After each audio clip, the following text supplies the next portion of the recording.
Some shows lean left, some lean right, but we leaned local and business. This is North Georgia Business RadioX with Bo Henderson. For the next hour, we will celebrate the businesses in our area and the people that run them. Find us on Facebook at North Georgia Business RadioX and online at northgeorgiabusinessradiox.com. Now, here's Bo Henderson. We're in a time of a lot of changes, right? Record unemployment, and I believe, and we've talked about this a lot, that I think one of the solutions is training and education. Dr. Bill Lampton, welcome to the show. I want to talk about that just a little bit. Yes, Bo, and to me, one of the great challenges anybody can have in their lifetime, in their career. Y'all hear that in your head? Yeah. Hey guys, there's a show playing in the headphones. I ask every American, I mean this in the bottom of my heart, I ask every American, look at where we are now. Take two. And think anew. Is this who we are? Bo, did you need to introduce the show or not? No, they'll introduce the show with the intro credits. Okay. Condemning the president for the forceful clearing of protesters yesterday before his walk from the White House to historic St. John's Church. Yeah, that was going to be a challenge. Y'all need to focus while there's a show playing in your ear. Quite. That's hard. Decided to do based on what had happened the night before in Washington, D.C. Okay.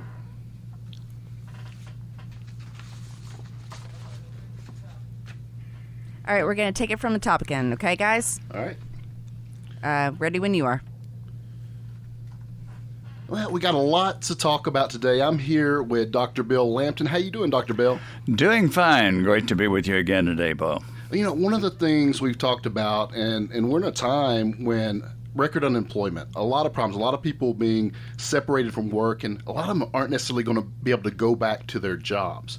And we've talked about this a lot. I think one of the solutions to this scenario is better training and education. Yes, and one of the things that I would like to point out is that not only is there an economic impact when people are between jobs, and of course the phrase that's come up in recent years, they're in transition. We don't say they've been fired or they're unemployed. Often we say they're in transition. And in addition to the economic problems and challenges that people are facing, there are also the emotional problems, the problem of feeling useless, the problem of worrying about your family, the problem of not knowing what your future will be. So to me, that's one of the biggest challenges that people can face, not just the dollar side of it. Right. Being able to have the resources sometimes. Sometimes it comes down to having the resources to do better and have other options and opportunities. Well, speaking of resources, we have one here locally, and let me read you a little bit about a resource that people need to know about when it comes to this. Hopkins Associates is a local family business owned and operated by Marsha and Benjie Hopkins. For the past 4 years now, their company has contracted with Georgia Mountains Regional Commission to provide workforce development services for businesses and individuals in a 13-county region right here in North Georgia. It's quite a resource. You hear all the breadth of all that they can do there. But the good news is, Dr. Bill, we've got Marsha and Benjie Hopkins in the studio with us today. Yes, and I know our listeners will certainly want to pay close attention because these people are a wonderful resource. All right, enough of the suspense and build-up. Welcome to the show, Marsha and Benjie. Thank you. Thank you very much. We're glad to be here. Well, so Hopkins and Associates, that's you guys, and I know you work with WorkSource Georgia. WorkSource Georgia Mountains, right? So tell us a little bit about what that is and kind of what you do there. Well, WorkSource Georgia Mountains is a division of the Georgia Mountains Regional Commission. So let me tell you first a little bit about the Georgia Mountains Regional Commission, which is also a great resource for our area, the northeast part of Georgia. Georgia Mountains Regional Commission provides a lot of different types of services to smaller areas in the 13 counties, like economic development, for example, planning, human resources, a myriad of different services that they provide. So WorkSource Georgia Mountains is part of the Georgia Mountains Regional Commission, and their emphasis is on administering the workforce WorkSource Innovation and Opportunity Act, which is a bipartisan act of Congress from 2014 that basically set funds aside for businesses and for individuals, for businesses to be able to be competitive in a global environment, and for individuals to be able to get on a career path that would not only allow them to get a job, but to advance their career and to remove any barriers that would keep them from advancing their career. So that's what this is all about. And then we want to get into a little bit more detail about how it's administered and how it actually works. Well, let's talk. We talk North Georgia. This is a North Georgia radio show here, but let's talk a little bit about the service area that we're talking about that you guys serve with what you're doing here. Okay, well, there's, as I mentioned, 13 counties, and let me just read off those counties, if that's okay. Banks County, Dawson, Forsyth, Franklin, Habersham, Hall, Hart, Lumpkin, Rabun, Stevens, Towns, Union, and White. Okay. So that's the area that's covered under the Georgia Mountains, WorkSource Georgia Mountains. One of the things we like to share with our listeners when we are talking with our guests is what really brought you to this spot. Tell us a little bit about your background. Marsha, let's start with you, please. Well, I had worked with Georgia Mountains in a previous part of my life for about 14 years doing workforce development. And I liked it. I liked working and meeting people throughout the region. I liked helping individuals. I had a social work background, so I enjoyed that. And that's part of why we have gotten together to do this. Benjie may want to tell you a little bit of his background as well. Well, my background is in the private sector. After college, I went to work for a local wholesale hardware company and then worked there for 16 years. I went into banking for about 5 years, and then with an international company that was sales and distribution company for about 20 years. So that's kind of the scope. But I think that being able to talk from a private sector background maybe has helped us both a little bit in the understanding of what businesses need out there. Well, let's dig into this, and we've had some conversations on the phone, especially between me and you, Marsha. Let's talk about the services and what they offer. Okay, well, these are the services that we provide and how we can assist. We can provide training for needed worker skills and decrease turnover for businesses, which is a huge thing. We can assist with new hires. We can develop a pipeline for skilled talent. All of these are available. And we can also offer wage reimbursements through several different programs. Has your training program changed since it's a little bit more difficult to have face-to-face right now with people? And in what way have you had to adapt on that? We've had quite a few changes, and like most any other businesses today, a lot more Zoom meetings, a lot more telephone calls, a lot fewer face-to-face meetings, but the services are still available. Everything that was offered before the pandemic is also offered now. It's just in a different way, just accessed a different way. I think many of our listeners might remember a book from quite a few years back, a huge bestseller, Who Moved My Cheese? And to me, that book has come to life now because the book was about adapting to change. We might not want change, we may not like it, we may not expect it, but change inevitably is going to happen. And so you've made that adjustment, and that's what many people in the workforce are having to do. That's correct. There's no choice. We saw a survey recently from the U.S. Department of Labor and also from LinkedIn. These were two separate surveys, but basically they were asking employers what skills are they looking for now. They were specifically looking at 2022. What are they going to be looking for? And innovation and creativity are the top skills that employers are looking for now. So it's a different ballgame. Being able to adapt. How do we teach that? Flexibility. It's important. Well, we're listening to North Georgia Business RadioX. I'm Bo Henderson here with Dr. Bill Lampton. You're listening to Marsha and Benjie Hopkins, and we're talking about WorkSource Georgia Mountains. And one of the questions, so there's these great programs we've started bringing up, and there's some funding for them. But what's the biggest challenge, guys? I'm guessing, is it hard raising awareness so people know? Because I think a lot of people out there don't know these things are available, and I guess that's really what you guys do. You're out there educating the public on that. Exactly. That's our job, is to get the word out. And how do you do that? Well, this is a great This is the radio show. I love outlet. that. Right. Speaking out visiting local businesses in these counties. I mean, We attend. I'm sorry. Go ahead. We attend a lot of Chamber of Commerce events when businesses are there, and we ask for opportunities to tell about the program. Civic groups. Yeah, civic groups. Almost every county has someone, probably their economic development person or their Chamber of Commerce president, whoever that is. We try to touch base with those folks and say, we have this wonderful programs. We'd like to get this information out to your members, and that's how we do that. And we make a lot of trips. Right, I imagine. We go see people.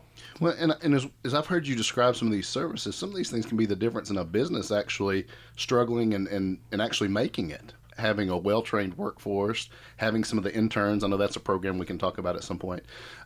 So what are some of the areas, or maybe let's get into a little more of the funding, and what areas is there funding for?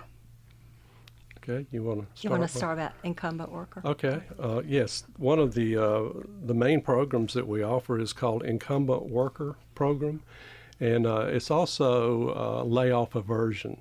Say, for example, you have a business and you need a particular skill that you may not have right now within your group of employees. So the choice is you can take a current employee and provide the training for that person to increase their skills.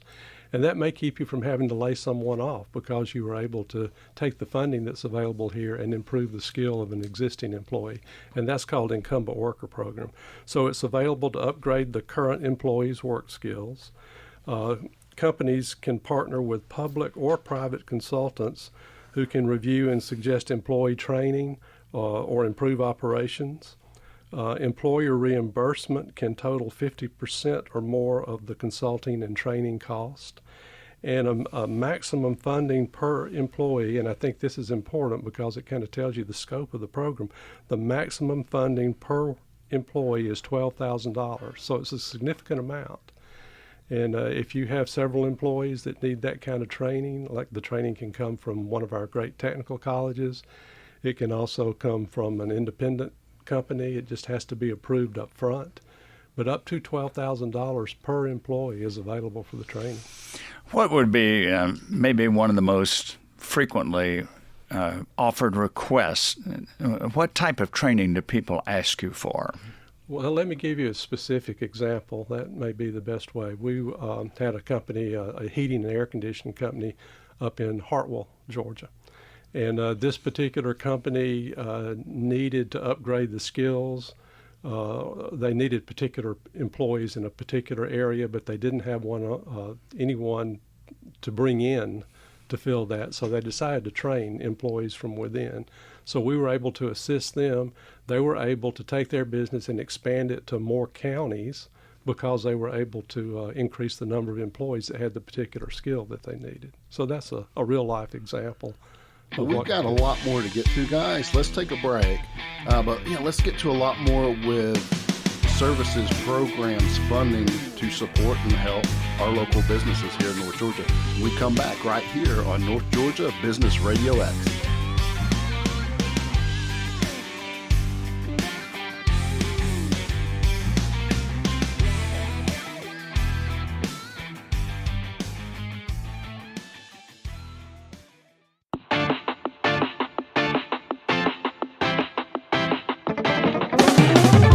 This is Bill Lampton with North Georgia Business Radio X. We're back and we're going to talk some more about the Incumbent Worker Program. Benjie, what else did you want to add on that? Well, I think that if I'm out there and an employer, I may be thinking about what criteria is involved. What does my company have to do to be part of this?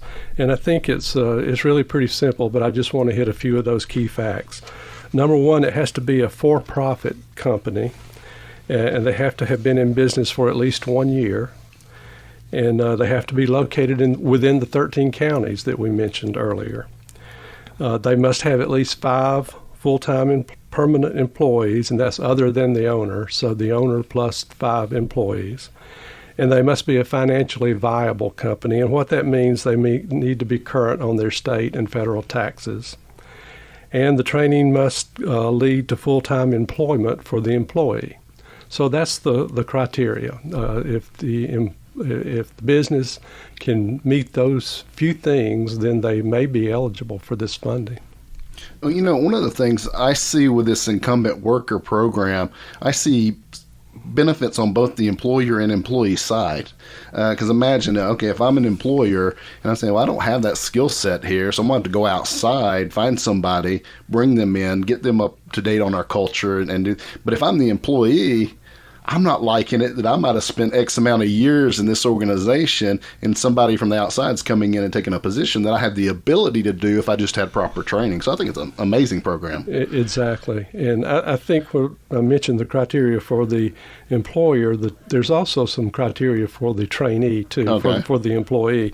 And they have to be with the company for at least 6 months. They have to be at least 18 years old. They have to be either a citizen or have a work permit for the United States. And so you can see it's not a huge hurdle that either the employer or the employee have to overcome. And we just want people to know that this is out there and these funds are available. Marsha, what would be some examples of the type of training that you might do with a company on this program? There's on-the-job training. Say you're an employer and you're hiring for a full-time position, full-time permanent position. We could reimburse you for 50 to 75% of that trainee's salary during the time of their training. That can be, you must be paying them at least $12 an hour, hopefully more, and we can reimburse up to $12,000 per person. So that's some real money for an employer who needs a new trainee. It helps them offset that. There's always a cost of training, and it offsets that for that employer. So the individual has to be unemployed, underemployed, or, and this is key now, dislocated. Okay. We're going to have a lot of dislocated individuals from... What's your definition of dislocated? They've lost a job through no fault of their own.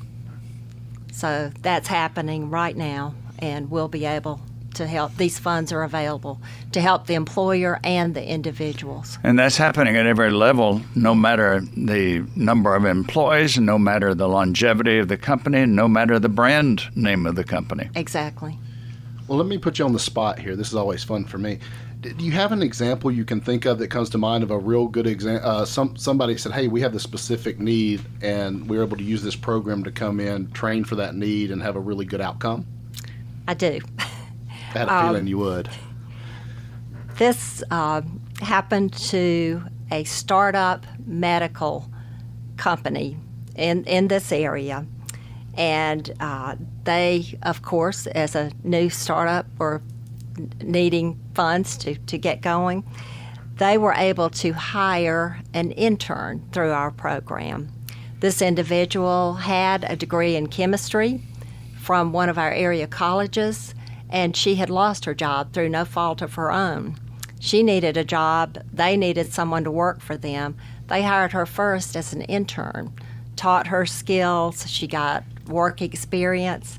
Now, this company is going to be able to hire her in on-the-job training. They'll be reimbursed. We paid the person's salary while she was training as an intern, and now we'll be reimbursing them for part of her salary. They're expanding that facility to a lab. They're adding a lab. So to us, that was a success for the employer and the individual. It's a lot of win-win scenarios there. Now, that's what I love about this incumbent worker training idea. Our business owner friends out there listening, this could be something you didn't realize was available that could help you. Right? Those of us listening that might be in a situation, you might be saying, hey, that applies to me personally or someone I know. And if we accomplish the job we're hoping to today, there's a lot more to talk about. But that's what we really are here to do today with Marsha and Benjie is let's just let people know what's out there, what's available, how it can help our community. And I'm excited to come back with a lot more talking with these guys. I'm Bo Henderson here with Dr. Bill Lampton. You're listening to the voice of local business, North Georgia Business Radio X. We'll be back with a lot more with Marsha and Benjie right here.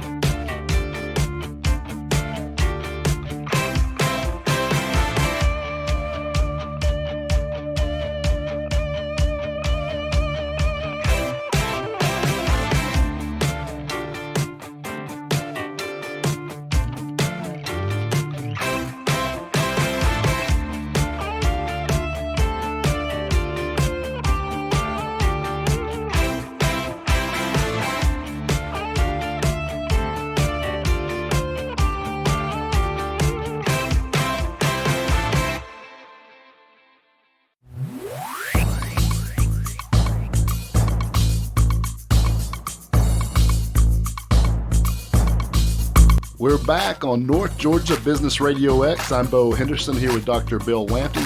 We've been having a fascinating conversation with Benjie and Marsha Hopkins about the resources, the services that are available for our local businesses. And I was just really, that Incumbent worker program, I was fascinated by all that offers and that that's available and there's funding for that. But I know you guys have a lot more services to talk about. Where should we go next? Well, if we could, let's talk about registered apprenticeships. Okay. This is a big program for us for the WorkSource Georgia Mountains area. A registered apprenticeship is a little bit different than the other programs we talked about because in this case, the employee would be working full-time and they're going to school. So it's a combination, normally consists of on-the-job training and classroom training. We have partners that help in this area, and I want to mention those briefly, and I'll give you some examples. There is another contractor with the Regional Commission called Workforce Strategies, and their area of emphasis is on registered apprenticeships and primarily in manufacturing. A few years ago when Governor Deal was in office, he set aside a sector strategy, which means that you go into certain important, of course all businesses are important, but there's some that are going to be very important to the future of Georgia to make sure that they have the employees that they need to be able to run their businesses and be competitive in the global market. And manufacturing is one of those. So this company, Workforce Strategies, along with the Georgia Mountains Regional Commission Workforce Division, along with the Technical College System of Georgia, focus on how to get apprenticeships into manufacturing. And I think the best way to describe it is like the old German model of apprenticeships, where you actually have a mentor on site, somebody that's teaching this person as they come along, and then they're going to school also to get the training that they need so that when they come out of school, they're ready to take a job full time. This is especially important when you have people that may be retiring and there's really no one that can fill their job. They have 2 years that they can mentor this person while they're going to school, and then they can step right into that job. And the funds that are available for this, the maximum reimbursement for a trainee is $15,000. So that's significant for an employer who wants to get somebody to fill that job, and these funds are $15,000 per person to help them fill that job.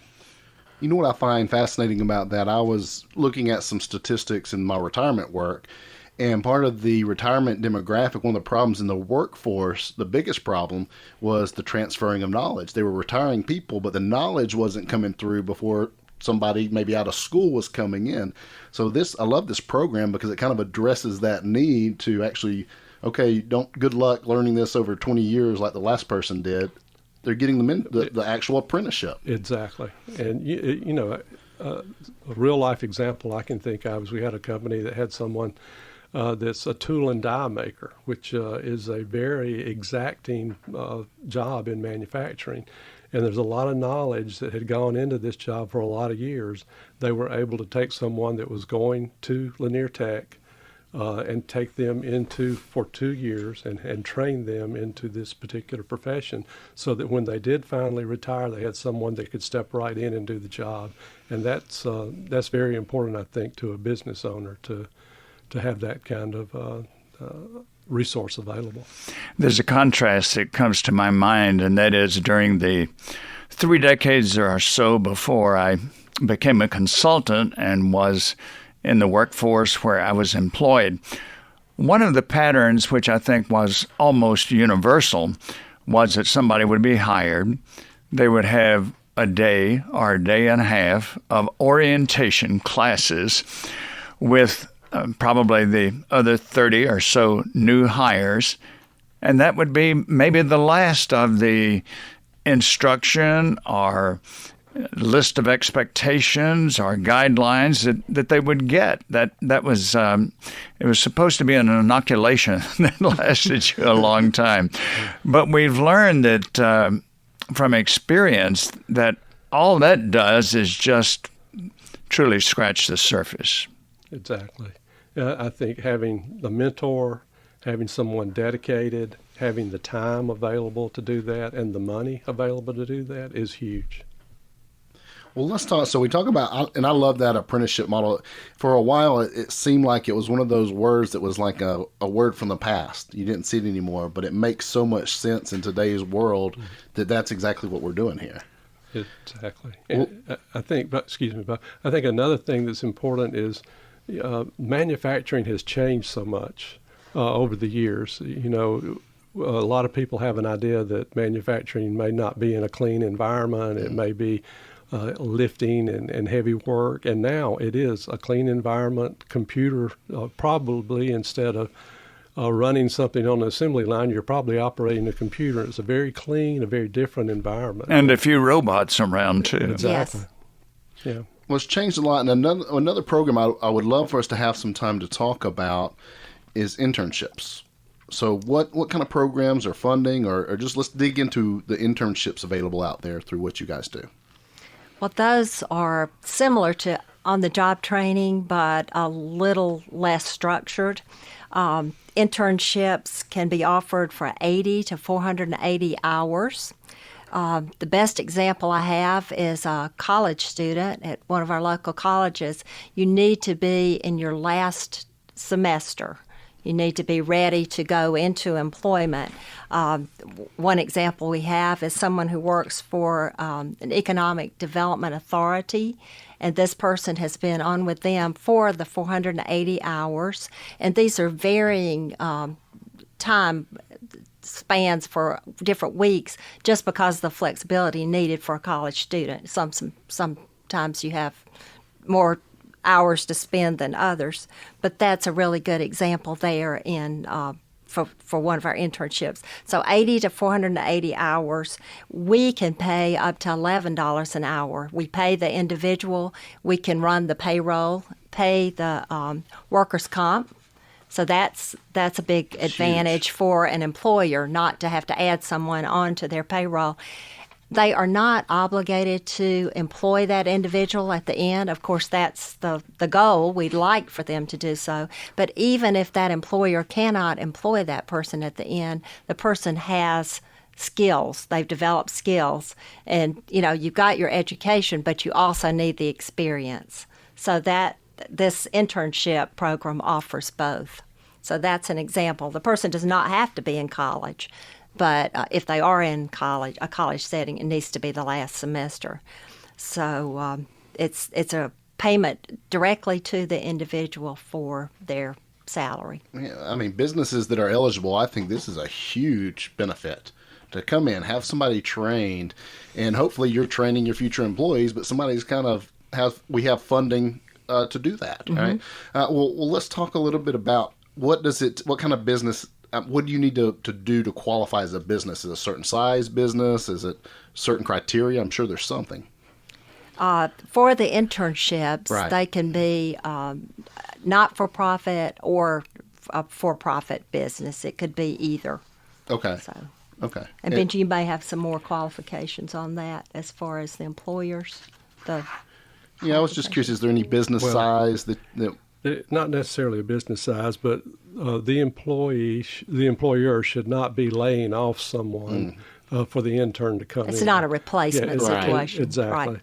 And they have to be in full compliance. The employer has to be in full compliance with local, state, and federal tax obligations.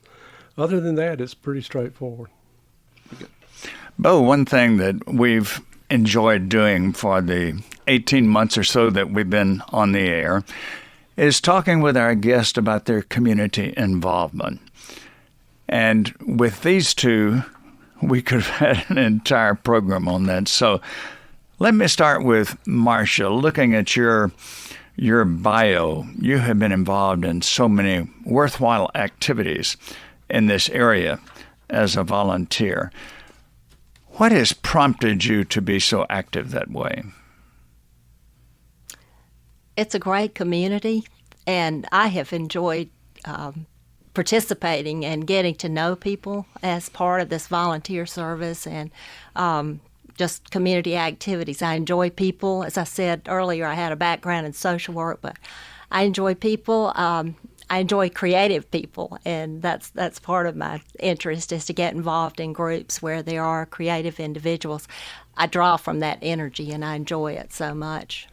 And then volunteering, you get so much more from that than you ever give. We all know that. Well, the many charitable organizations we have in Northeast Georgia depend heavily on people who have just that giving attitude. Yeah, and that's one of the things we find that's great about our community is these business owners, as we get to know them, and a lot of times it's kind of behind the scenes. They're supporting and out volunteering, and they're really making our community go round. So it's great to see. And of course, Bill, you're right. These guys are no exception to that. And what we talked about a couple things. I want to get to a couple of things here in the next segment. We've talked about the apprenticeship. Sounds like a great program. Internships, huge value for businesses there. I know there's some programs and services you offer to the individual, more so than the employer. And let's get to those when we come back after the break. This has been a great conversation with Benjie and Marsha Hopkins. I'm here with Dr. Bill Lampton. We'll be back, North Georgia Business RadioX right after this.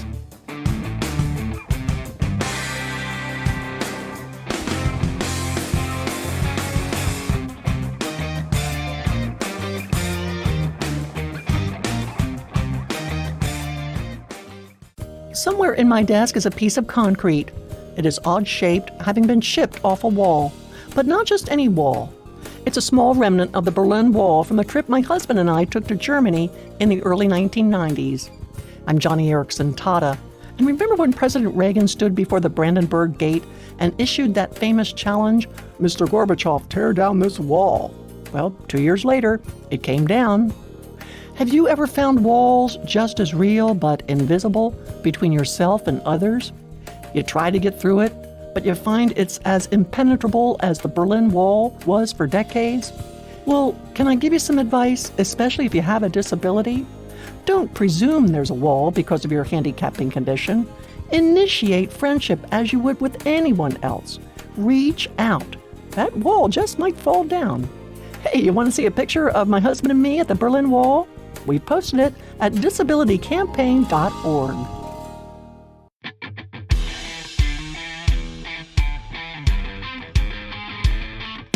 Welcome back to North Georgia Business RadioX. I'm really excited about the conversation we're having today with Benjie and Marsha Hopkins. Dr. Bill, this has been really enlightening to me just to learn about the services, the programs available, and there's funding for this right here in our community.